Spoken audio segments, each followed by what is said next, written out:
Hello everyone, happy Diwali. একটু সাজগোজ করছিলাম, তাই ভাবলাম তোমাদের সাথে শেয়ার করি। দুর্গা পুজো, লক্ষ্মী পুজো সব পেরিয়ে আজকে দিওয়ালি, বাড়িতে কালী পুজো রয়েছে, তাই একটু সাজগোজ করছি। একটু না সাজলে কি আর ভালো লাগে? একদম লাইট একটা মেকআপ করছি, এর থেকে লাইট মেকআপ বোধহয় আর হয় না। আর আমি একটা লাল সিল্কের ওপর একটা শাড়ি পরেছি কন্ট্রাস্ট ব্লাউজ দিয়ে।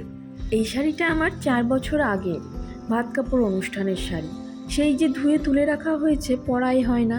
তাই ভাবলাম এবার পরেই নিই কালী পুজোতে।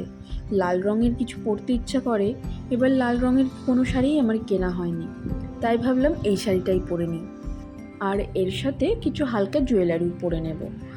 আর রেডি হয়ে ফার্স্টেই মোমবাতিগুলো সাজিয়ে বাড়ির সামনে সব আলো জ্বেলে তারপর যাব মাকে বরণ করতে।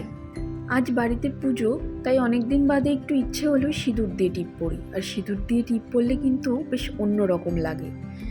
তাই তোমরাও একটু কমেন্ট করো তো কেমন লাগছে। আজকাল দেখছি ভিডিওগুলোতে তোমরা কেউ কমেন্টই করছো না, লাইকও করছো না। আমার ভিডিও কি তোমাদের ভালো লাগছে না, নাকি তোমরা কেউ দেখতেই পাচ্ছ না? আমাকে প্লিজ একটু কমেন্ট করে জানিও, লাইক করো ভালো লাগলে।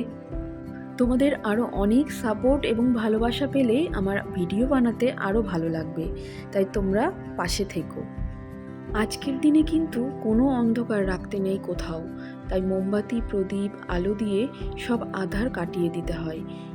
তাই আজ পুজোর দিনে মায়ের কাছে আমি এটাই প্রার্থনা করব, যেন সবার জীবনের সব আঁধার কাটিয়ে আলোয় আলোকিত করে তোলে মা। দিওয়ালি সবার খুব ভালো কাটুক।